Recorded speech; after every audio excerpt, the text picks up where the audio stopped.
नमस्कार, स्वागत है आपका। आप देख रहे हैं वर्ल्ड नाउ। मैं हूं आपके साथ विवेक चांडिल्य। आपको पता है दुनिया में इन दिनों किस तरह के हालात बने हुए हैं। अमेरिका कुछ भी करने पर आमादा है।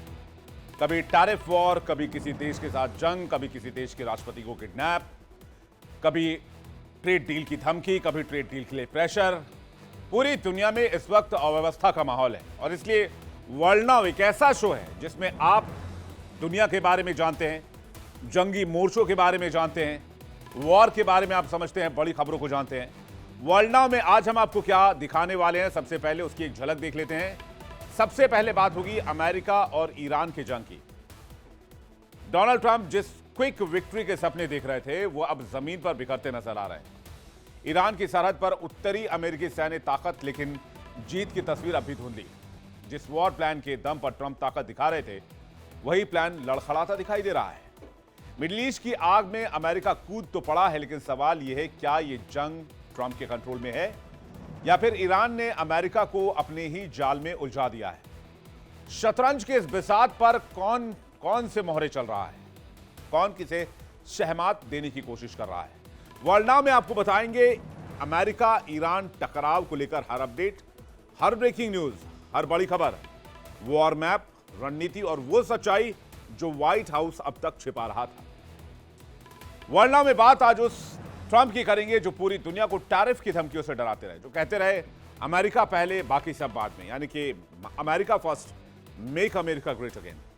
लेकिन आज वही ट्रंप अमेरिकी इकोनॉमी के लिए सरदर्द बन चुके हैं, अमेरिकी इकोनॉमी के लिए डेंट बन चुके हैं और यूरोप के आगे डोनाल्ड ट्रंप ने सरेंडर कर दिया है। जब 27 देश एकजुट हुए डोनाल्ड ट्रंप के फैसले के खिलाफ, तो ट्रंप ने टैरिफ हथियार निकाला और कहा कि अगर यूरोपीय यूनियन ने अमेरिका की बात नहीं मानी तो 10% का एक्स्ट्रा टैरिफ ठोकूंगा।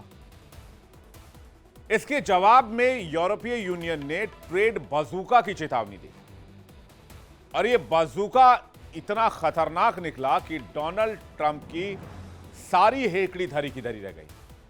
तो क्या दुनिया को अपने टैरिफ से डराने वाले ट्रंप खुद डर गए या यूरोप ने जो ताकत दिखाई उस ताकत में एकता का ऐसा मैसेज गया, सॉलिडारिटी का एक ऐसा संदेश गया जो डोनाल्ड ट्रंप को झुका गया। वर्ल्ड नाउ में पूरी कहानी, ट्रंप कैसे झुके, यूरोप कैसे जीता, क्या है ईयू का ट्रेड बजूका और दुनिया ने इससे क्या सीखा। फिर वर्ल्ड नाउ में बात करेंगे उस ऐतिहासिक समझौते की जो डोनाल्ड ट्रंप की नीतियों की वजह से ही संभव हो पाई। तो thanks to mister Donald Trump, 140 crore देशवासियों की तरफ से डोनाल्ड ट्रंप को थैंक यू बोलना चाहता हूं, जिन्होंने भारत जैसे देश के लिए कई नए द्वार खोले। अमेरिका की कोशिश तो यह थी कि भारत की इकोनॉमी को स्लो कर दिया जाए और दुनिया भर में चीख चीख कर डोनाल्ड ट्रंप कह रहे थे, छाती पीट पीट कर कह रहे थे क्या है India, India is a dead economy. लेकिन उसी डेड इकोनॉमी के साथ यूरोपीय यूनियन ने mother of all deal sign कर दी। यूरोप के 27 देशों ने एक साथ भारत के साथ डील को मंजूरी दे दी। 18 साल से यह बातचीत फंसी हुई थी, मुश्किल नजर आ रही थी, लेकिन आखिरकार भारत और ईयू ने फ्री ट्रेड अग्रीमेंट कर लिया। 16वें भारत ईयू समिट में दोनों पक्षों ने इस डील का ऐलान कर दिया और इसके साथ ही दुनिया की दो बड़ी आर्थिक ताकतों के बीच टैरिफ, व्यापार, रणनीतिक और सामरिक साझेदारी का एक नया मार्केट शुरू हो गया, एक नया चैप्टर शुरू हो गया है। और यकीन मानिए ये डील सिर्फ व्यापार नहीं बदलेगी बल्कि भारत और ईयू के बाजार को भी बदल देगी। कार से लेकर मशीनरी, लिकर से लेकर केमिकल, लोगों की जेब, कंपनियों की रणनीति और ग्लोबल चेन सप्लाई, सब पर असर होने वाला है। और अमेरिका देखता रह गया और रफ्तार के साथ पूरी दुनिया भारत के साथ ट्रेड डील करने में लगे। अभी थोड़े दिन पहले न्यूजीलैंड ने भारत के साथ ट्रेड डील को अंजाम दिया था। इससे पहले ब्रिटेन के पीएम कीर स्टारमर सबसे बड़ी टीम लेकर आए थे भारत के साथ एफटीए करने के लिए और एफटीए करके गए, फ्री ट्रेड एग्रीमेंट करके गए। तो डोनाल्ड ट्रंप साहब आपको कैसा लग रहा है? ट्रंप की टीम में जो लोग हैं उनसे भी पूछना चाहूंगा, चाहे वो लुटनिक हो, चाहे वो जेडी वांस हो, चाहे वो पीटर नवारो हो, स्कॉट बेसेंट हो, आपको कैसा लग रहा है? भारत ने ईयू के साथ mother of all deal sign कर लिया। इस डील के बारे में बताएंगे और बताएंगे कैसे अमेरिका के लिए चीन के लिए एक बहुत बड़ा झटका है, इस महाडील के लॉक हो जाने से। इसके बाद बातचीत करेंगे एक और इंपॉर्टेंट खबर की, दुनिया के सबसे बड़े वॉर जोन की यूक्रेन को लेकर ऐसी खबर सामने आई है जिसने राष्ट्रपति जेलेंस्की के पैरों तले जमीन खिसका दी है। सिर्फ एक हफ्ते के भीतर रूस ने यूक्रेन पर 3000 से ज्यादा हमले किए हैं, जिसमें मिसाइल, ड्रोन और रॉकेट का इस्तेमाल किया गया है और हर मोर्चे पर रूस का कहर जारी है। हालात दिन ब दिन खतरनाक हो रहे हैं। अगले 24 घंटे यूक्रेन के लिए सबसे निर्णायक है। अगर यूक्रेन ने सरेंडर नहीं किया, जेलेंस्की ने सरेंडर नहीं किया, अगर वो रूसी शर्तों को मानकर शांति पर नहीं आते हैं, पीस डील पर नहीं आते हैं, तो फिर ये यूक्रेन के लिए बहुत मुश्किल समय होने वाला है। क्योंकि रूस की स्ट्रैटेजी ये है कि एक तो हमला करेंगे, ऊपर से आपके एनर्जी सेक्टर को तोड़ के रख देंगे, जिससे कि यूक्रेन दो तरफा मार झेलने को मजबूर हो जाएगा। एक तरफ मिसाइल, ड्रोन, रॉकेट का हमला, दूसरी तरफ -10 डिग्री में जमा देने वाली ठंड और पुतिन की बमबारी बिजली स्टेशन पर, गैस स्टेशन पर लगातार जारी है। इससे यूक्रेन टूट रहा है। इस हमले को यूक्रेन नहीं झेल पाएगा और युद्ध एक निर्णायक मोड़ पर पहुंचने वाला है। यह खबर भी आपको डिटेल से दिखाएंगे। तो चलिए शुरू करते हैं और देखते हैं खबरों को विस्तार से वर्ल्ड नाउ में। अमेरिका और ईरान की लड़ाई जो कभी भी शुरू हो सकती है, पूरी तैयारी कर ली गई है। हालांकि डोनाल्ड ट्रंप जो जीत के सपने देख रहे थे, वो जीत उन्हें फिलहाल मिलती तो नहीं दिख रही है, लेकिन वो जीत हासिल कैसे करेंगे? ईरान की सरहद पर उत्तरी अमेरिकी ताकत और पूरा वॉर प्लान भी अब गड़बड़ नजर आ रहा है। यह तस्वीर आप देखिए, जो सबसे लेटेस्ट तस्वीर सामने आई है यूएसएस अब्राहम लिंकन की, जो पर्शियन गल्फ में पहुंच चुका है और अपनी ताकत का नुमाइश कर रहा है। यूएसएस अब्राहम लिंकन को पर्शियन गल्फ में पहुंचाने का सिर्फ एक ही मकसद है दोस्तों। आप मैप उठाकर देख लीजिए और होर्मुज स्ट्रेट सर्च कीजिएगा।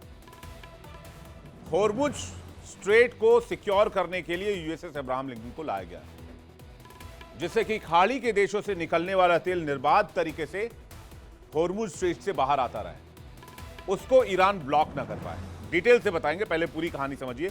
ये जो अमेरिका और ईरान आमने सामने आए, दोनों टकराने की स्थिति में, उसके पीछे की पूरी खबर क्या है। अमेरिका ने अपनी सैन्य ताकत का सबसे खतरनाक शो ऑफ किया है। Aircraft carrier, worship, missile system, air defence और पूरे आर्माडा की अगुवाई कर रहा है यूएसएस अब्राहम लिंकन। वो युद्धपोत जो ईरान के भीतर सीधे हमला करने की पोजीशन में पहुंचने वाला है, ऐसी जानकारी मिल रही है। खबर क्या है? ईरान के करीब पहुंच चुका है यूएसएस अब्राहम लिंकन। पश्चिमी हिंद महासागर में इस वक्त ये मौजूद है और धीरे धीरे आगे बढ़ रहा है। इसको पर्शियन गल्फ तक पहुंचना है। इसके साथ क्या क्या है? 3 गाइडेड मिसाइल डिस्ट्रॉयर चल रहे हैं, 7000 सैनिक चल रहे हैं, 70 लड़ाकू विमान चल रहे हैं, टॉमहॉक मिसाइल से लैस है। एक एक पोत पूरी पलटन के बराबर है। ताकत कितनी है? अकेले ईरान में भारी तबाही मचाने की क्षमता रखता है। स्ट्राइक रेडी पोजीशन में है। मिडिल ईस्ट में अमेरिकी घेरेबंदी देख लीजिए आप। जॉर्डन में F-15E की तैनाती है, एक स्क्वाड्रन तैनात है। कतर में अतिरिक्त थार्ड मिसाइल सिस्टम तैनाती की गई है। B-52 बॉम्बर अलर्ट मोड में रखा गया है। साउथ कोरिया से बुलाई गई एडिशनल बटालियन। अब्राहम लिंकन के साथ कई डिस्ट्रॉयर, जहाज और न्यूक्लियर पनडुब्बियां भी चल रही हैं।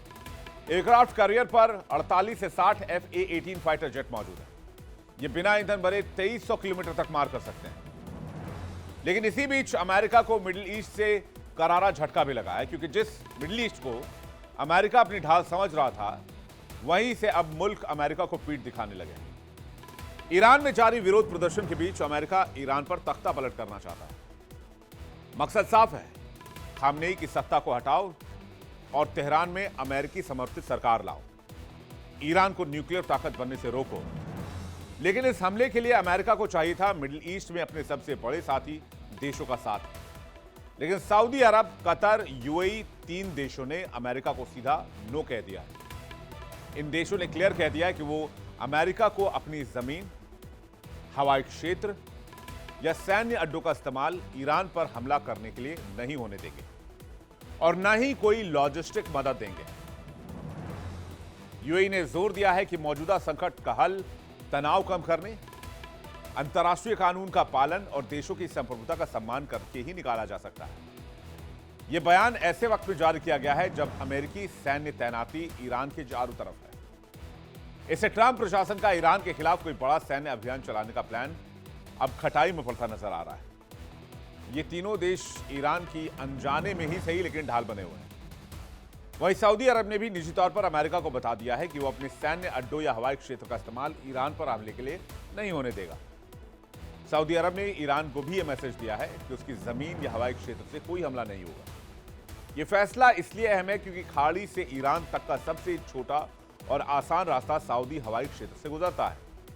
अगर सऊदी अरब ने हवाई क्षेत्र बंद कर दिया तो अमेरिकी बम वर्षक विमानों को लंबा चक्कर लगाना पड़ेगा, जिससे ऑपरेशन मुश्किल होगा, महंगा होगा और टाइम टेकिंग होगा। ठीक उसी तरह का रुख कतर का भी है। कतर में अमेरिका का सबसे बड़ा सैन्य अड्डा अल उदीर है, जहां हजारों अमेरिकी सैनिक तैनात हैं। लेकिन कतर ने स्पष्ट कहा है कि वो इस अड्डे या अपनी जमीन का इस्तेमाल ईरान पर हमले के लिए नहीं होने देगा। हाल में तनाव बढ़ने पर अमेरिका ने अल उदीर से कुछ सैनिकों को हटाया भी था, जो कतर की सतर्कता को दिखाता है। कतर ने कहा है कि वो अपने नागरिकों और बुनियादी ढांचे की सुरक्षा को प्राथमिकता दे रहा है। ऐसा नहीं है कि इन देशों को पता नहीं है कि आगे अगर अमेरिका हमला करता है तो क्या होगा। इसमें इंपॉर्टेंट पता है क्या आप लोगों को? इसमें इंपॉर्टेंट यह है कि इन देशों को पता है अगर अमेरिका ने हमला किया तो ईरान के ड्रोन्स और ईरान के मिसाइल्स फिर इन देशों में जो अमेरिकी बेसिस मौजूद है वो उसको नहीं छोड़ेंगे और ईरान फिर अंधाधुंध फायरिंग करेगा। और अगर ईरान इन देशों पर अंधाधुंध फायरिंग करता है तो जरूरी नहीं सारे मिसाइल जो अमेरिकी बेस पर ही गिरे। वो कतर के किसी भी इलाके में गिर सकते हैं, बहरीन के किसी इलाके में गिर सकते हैं, वो ओमान के किसी इलाके में गिर सकते हैं, वो सऊदी के किसी इलाके में गिर सकते हैं, वो यूएई के किसी इलाके में गिर सकते हैं, आबू धाबी के किसी इलाके में गिर सकते हैं। इसलिए देश कह रहे हैं कि भाई हमें आप जबरन युद्ध में मत खींचो, हम आपको इस युद्ध में साथ नहीं देंगे। आपको ईरान पर हमला करना है, आप इजराइल से डायरेक्ट जाकर अटैक करो, अगर करना ही है तो आप अपना देख लो, हम आपके बीच नहीं आने वाले। और ये सब तब है जब अमेरिका और खाड़ी देशों के बीच सैन्य समझौता है। सऊदी अरब के साथ आप देख लीजिए, अमेरिका के साथ बड़े सैन्य समझौते हैं, अरबों डॉलर के फाइटर जेट, मिसाइल सिस्टम और डिफेंस टेक्नोलॉजी अमेरिका को देता है। ईरान के खिलाफ रणनीतिक साझेदारी भी अमेरिका की है। कतर को ले लीजिए आप, अमेरिका का प्रमुख सैन्य साझेदार है। अल उदीर एयरबेस के बारे में मैंने आपको बताया, यूएस ऑपरेशन का सबसे बड़ा बेस है। अरबों डॉलर के हथियार और advance air defence system America देता है। यूएई अमेरिका से आधुनिक हथियारों की सबसे बड़ी डील करके बैठा हुआ है, फाइटर जेट, ड्रोन और मिसाइल सिस्टम की खरीद कर रहा है। मिडिल ईस्ट में यूएस स्ट्रेटेजी का एक अहम मोहरा है। बिग पिक्चर यह है कि अमेरिका हथियारों का सबसे बड़ा बाजार है, अरबों डॉलर का डिफेंस बिजनेस है। मिडिल ईस्ट में ताकत का संतुलन बदलने की कोशिश है, लेकिन इतना आसान नहीं, क्योंकि मिडिल ईस्ट कह रहा है कि भाई हमें जबरदस्ती वॉर में आना ही नहीं है। अमेरिका हमला करेगा, पूरा मिडिल ईस्ट जला लेगा, बच्चा बच्चा ये बात जानता है। कहां कहां अमेरिका सैन्य बेस है। अब मैं जो बात आपको कह रहा था उसको मैं मैप के जरिए समझाता हूं। मैप वैसे प्रतीकात्मक है लेकिन फिर भी आप समझिए। इंसरलिक एयरबेस टर्की में, वो देखिए आप, टर्की वहां देख रहे हैं आप, टर्की में 2 बेस हैं। अमेरिका का सामरिक एयरबेस है जहां पर परमाणु हथियार भी मौजूद है, ऐसा माना जाता है, तो वो जगह भी ईरान के निशाने पर है। अरीफ जान बेस कुवैत, 13,000 से अधिक अमेरिकी सैनिक मौजूद हैं, मिलिट्री ऑपरेशन के लिए कमांड हब है। ये रहा कुवैत आपका सामने में, ये भी ईरान के टारगेट पर है। अल असद एयरबेस इराक, इराक में 3 बेसेस हैं। एरबिल एयरबेस कुर्दिस्तान और नॉर्थ इराक में एयरबेस है, ये भी टारगेट पर है ईरान के। अब आ जाइए आप जॉर्डन में, जॉर्डन जो कि बिल्कुल इजराइल से सटा हुआ इलाका है। जॉर्डन में मुवफ्फक साल्ती एयरबेस है जहां पर F-15E स्ट्राइक ईगल विमान तैनात है और ड्रोन हमलों और खुफिया अभियानों का एक अहम केंद्र है जॉर्डन अमेरिका के लिए। यह भी ईरान के निशाने पर है। अब आ जाइए आप प्रिंस सुल्तान एयरबेस सऊदी अरब। जो देश मैंने आपको बताया सबके नाम और इलाके में गिनवा रहा हूं और मैप पर भी दिखा रहा हूं। यूएस एयरफोर्स की मजबूत मौजूदगी है, ईरान पर नजर रखने का यह सबसे बड़ा केंद्र है। तो ये वो जगहें हैं जहां पर अमेरिकी बेस है। अब आप आ जाइए अल धफरा एयरबेस यूएई, F-22 रैप्टर और MQ-9 रीपर ड्रोन तैनात है। एयरफोर्स के रेडार का अहम केंद्र है। मिसाइल डिफेंस सिस्टम भी यहां पर तैनात है। तो ये अल धफरा एयरबेस की कहानी हो गई। ये जो है, इसके बाद ओमान आ जाइए आप, ओमान में सी मस्कट के पास है और मसीरा द्वीप एक द्वीप एयरबेस है और थुमराइट दक्षिण ओमान में मौजूद है। यहाँ के ओमान में 3 बेसेस मौजूद हैं अमेरिका के। तो ये आप टोटल, आप देखिए, आप इस मैप को आप देख लीजिए जल्दी से। कैम 1 लेकर आएगा प्लीज, पीसीआर, थैंक यू। अब इस मैप को अगर आप देखेंगे तो इस मैप को अगर आप देखेंगे, अगर ये ग्राफिक्स बड़े स्क्रीन पर ले सके पीसीआर का प्लीज कोशिश कीजिएगा। तो इस मैप को अगर आप देखेंगे तो इस मैप में आप देखेंगे कि ये जितने रेड डॉट आप देख रहे हैं और जितने देश आप देख रहे हैं उसमें आपको ये नजर आएगा कि ये सभी ईरान के निशाने पर है। तो ये कोई ईरान से हमदर्दी नहीं रखते हैं, जैसे सऊदी अरब है, यूएई है, ओमान है, कुवैत है, इराक है, जॉर्डन है, टर्की है। ये इनकी ईरान से कोई हमदर्दी नहीं है। ये परेशान इसलिए है कि अगर ईरान पर हमला हुआ अमेरिका का तो ये सारे इलाके जलेंगे। इसमें से एक भी इलाका जो है वो सुरक्षित नहीं बचेगा।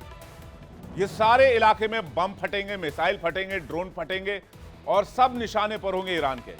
ईरान का सीधा सीधा कहना है हमारे पास खोने के लिए कुछ नहीं है और पाने के लिए पूरा आसमान है। हम मरेंगे तो हम मार के मरेंगे। एक लाइन की बात ईरान कह रहा है। तो ईरान जो है वो इन देशों में बेसिस नहीं बख्शेगा और यहां पर हमले शुरू हो जाएंगे। अगर ईरान हमला करता है तो ओमान भी जलेगा, यूएई भी जलेगा, कुवैत भी जलेगा, इराक भी जलेगा, सऊदी अरब भी जलेगा, जॉर्डन भी जलेगा, टर्की भी जलेगा। तो ये देश ईरान के साथ बहुत सहानुभूति रखते हैं ऐसा नहीं है। यहां सीधी सी बात यह है कि आप हमें छोड़ दीजिए, आपको जो करना है आप ईरान के साथ कीजिए, हम उसमें नहीं शामिल होना चाहते हैं। इसलिए ये देश स्टैंड क्लियर कर रहे हैं कि हम आपका साथ नहीं देंगे। लेकिन इसका मतलब ये नहीं कि अमेरिका रुक जाएगा। वो अमेरिका है, काम ये जंग लड़ना और जंग भड़काना और हथियार बेचना। लेकिन मिडिल ईस्ट में जो अमेरिका की ताकत थी उसकी कमजोरी बन गई। इसी के साथ सारे एयर बेसिस से ऑपरेशन के लिए मना कर दिया गया। ईरान ने सीधे सीधे अमेरिका के खिलाफ इधर बुगल फूका हुआ है। तेहरान चेतावनी दे रहा है अगर अमेरिका ने जरा भी दुस्साहस किया तो मिडिल ईस्ट में मौजूद सारे एयरबेस राख में बदल देंगे। यानी मिडिल ईस्ट में अमेरिका के 7 तोते जो सिर्फ दिखावे की ताकत हैं अब, लेकिन वो जंग में सबसे पहले उड़ाए जा सकते हैं। जैसे कतर का अल उदीद एयरबेस, बहरीन में navy headquarter, Kuwait, UAE, Saudi Arabia, Iraq, Jordan, हर जगह मौजूद अमेरिकी बेस ईरानी मिसाइलों के रेंज में है, रेडी टू फायर मोड में है। ईरान कह रहा आपने हम पर अटैक किया, पहली गोली हम नहीं चलाएंगे, आपने अटैक किया तो हम गदर मचाएंगे। अटैक हुआ तो जवाब सीमित नहीं होगा, पूरे मिडिल ईस्ट को युद्ध का मैदान बना दिया जाएगा, इंक्लूडिंग इजराइल। यही वजह है कि अमेरिका खुद को बहुत ज्यादा प्रिपेयर कर रहा है। हालांकि जो भरोसा था वो भरोसा है नहीं। अब अमेरिका अपने एयरबेस की सुरक्षा को लेकर चिंतित है। इधर ईरान जानता है कि सीधे अमेरिका से टकराना आसान नहीं है, इसलिए उसने अमेरिका की सबसे बड़ी ताकत को ही सबसे बड़ी कमजोरी बना दिया है। और यही वजह है कि आपने सुना होगा कि अल उदीद एयरबेस से जो अमेरिकन सैनिक हैं उनकी संख्या कम की गई है। लेकिन इसमें मिडिल ईस्ट के देशों को नुकसान लग रहा है। उनको लग रहा है उनका इंफ्रास्ट्रक्चर ध्वस्त होगा। अमेरिका से दोस्ती के चक्कर में खाया पिया कुछ नहीं, ग्लास तोड़ा 12 आने। इसी खेल में ईरान की ढाल जो है वो अमेरिकी एयरबेसेस बने, यानी कि अमेरिका का बेस और ढाल ईरान के बन गए। ये जो देश है वो अमेरिका के भरोसेमंद साझेदार थे, लेकिन वो नहीं चाहते कि आज के वो युद्ध के दौर में पड़े। कुवैत ले लीजिए, यूएई ले लीजिए, ये ऐसे देश हैं जो संपन्न है, फलते फूलते हुए देश हैं, जहां पैसा बहुत है। वो डिस्ट्रक्शन नहीं चाहते, युद्ध नहीं चाहते वो, इसलिए वो अमेरिका को मना कर रहे हैं। ईरान का मैसेज क्लियर है, इन देशों ने अमेरिका को चिताया है, हमारी जमीन से हमला ईरान पर हुआ तो हम जिम्मेदार नहीं होंगे। वो अपना पल्ला पहले ही झाड़ रहे हैं। अमेरिकी एयर बेस है लेकिन ये देश हमले की इजाजत नहीं दे रहे, अपना एयर स्पेस नहीं दे रहे, मना कर रहे हैं और कह रहे हैं युद्ध से हम अलग हैं। अमेरिका आज अपने ही बनाए हुए सैन्य ठिकानों को लेकर फंस गया है।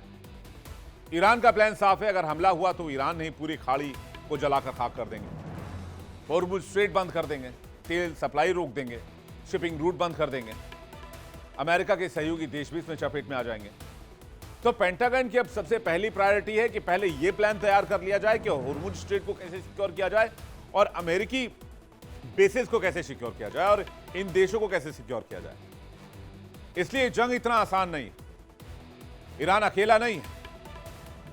ईरान ने जो अमेरिका की ताकत थी उसी को सबसे बड़ी वीकनेस के तौर पर बदल दिया है। मिडिल ईस्ट में जंग के बादल गहरे हो रहे हैं। ईरान के राष्ट्रपति अब खुले मंच पर नहीं, बंकर के भीतर से युद्ध की तैयारी कर रहे हैं। आपको बता दें कि अमेरिका की तरफ से जो थ्रेट आया उसके खिलाफ खामनेई लगातार बयानबाजी करते रहे। अब खामनेई बंकर में चले गए। इसके अलावा कमांड मोड ऑन कर दिया गया है, तेहरान अलर्ट पर है। खामनेई के तीसरे बेटे मसूद ने पिता की जगह पर मोर्चा संभाल लिया है। अंडरग्राउंड कमांड सेंटर एक्टिव कर दिया गया है। खामनेई सुरक्षित बंकर से पूरे युद्ध की कमान संभालने को तैयार। मिसाइल फोर्स अलर्ट पर है। बैलिस्टिक और क्रूज मिसाइल यूनिट्स को रेडी लॉन्च पोजीशन में रख दिया गया है। ड्रोन आर्मी एक्टिवेट कर दिया गया है। अमेरिकी बेस और जहाजों पर ड्रोन से अटैक की तैयारी है। प्रॉक्सी नेटवर्क को free hand Hezbollah, Houthi, Iraq, Syria militia को भी एक्टिव कर दिया गया है। मिडिल ईस्ट में अमेरिकी बेस सबसे पहले टारगेट पर है, जिसमें Iraq, Kuwait, Qatar, Bahrain, UAE पर सीधी नजर है। Straight of Hormuz blockade plan भी है। दुनिया के सबसे बड़े तेल सप्लाई रूट को बंद करने की धमकी ईरान ने दी है, जिससे तेल का बाजार पूरी तरीके से अस्थिर हो सकता है, पूरी दुनिया में हाहाकार मच सकता है। और उसी हॉर्मुज स्ट्रेट को सिक्योर करने के लिए किसको लाया जा रहा है? याद कीजिए, यूएसएस अब्राहम लिंकन को लाया जा रहा है कि हॉर्मुज स्ट्रेट को ब्लॉक नहीं होने देंगे किसी भी कीमत पर, चाहे दुनिया की कितनी बड़ी ताकत यहां क्यों ना आ जाए। इसके अलावा साइबर वॉर यूनिट भी एक्टिव कर दिया गया है। अमेरिकी डिफेंस सिस्टम और इंफ्रास्ट्रक्चर पर डिजिटल हमले की तैयारी। फुल रिस्पॉन्स का अल्टीमेटम दिया है। अटैक हुआ तो पूरे मिडिल ईस्ट में जंग फैलाने का इरादा दिख रहा है ईरान का। यानी वो ईरान जहां सत्ता अब सुरक्षित कमरों में सिमट चुकी है। राष्ट्रपति बंकर से बैठकर सेनाओं को मैसेज दे रहे हैं, संदेश दे रहे हैं। मिसाइल यूनिट्स तैयार हैं, ड्रोन स्क्वाड एक्टिव हैं और हर मूव पर अमेरिका की नजर है। सूत्रों के मुताबिक ईरान ने अपने टॉप मिलिट्री कमांडर्स को अंडरग्राउंड वॉर रूम में तैनात कर दिया है। Air defence system high alert पर है और जवाबी हमले की स्क्रिप्ट भी पहले से ही तैयार की जा चुकी है। दूसरी तरफ अमेरिका के एयरबेस डर के साए में है। खाड़ी से लेकर इराक तक हर ठिकाने की सुरक्षा बढ़ा दी गई। तेहरान की चेतावनी साफ है, पहला वार कहीं से भी हो सकता है और जवाब हर मोर्चे पर होगा, इसलिए पूरे ईरान को हाई अलर्ट मोड पर रखा गया है। ईरान साइकोलॉजिकल वॉर भी कर रहा है। बंकर से निकलने वाला हर आदेश मिडिल ईस्ट की तस्वीर बदल सकता है। तो बंकर से शुरू होगी क्या ये जंग? और अमेरिका क्या इस वॉर के लिए तैयार है, या अमेरिका अभी भी अपनी प्रिपरेशंस कर रहा है? क्योंकि अमेरिका को पता है कि मिडिल ईस्ट के सारे बेस आज ईरान के मिसाइलों पर टिके हुए हैं। यानी एक आदेश और सारे बेस पर अटैक, और अमेरिका के जितने भी दोस्त मुल्क हैं मिडिल ईस्ट में उन पर भी अटैक। तो मामला बहुत पेचीदा होता जा रहा है और गंभीर भी होता जा रहा है। इस पर हमारी नजर रहेगी, अपडेट आप तक पहुंचाएंगे।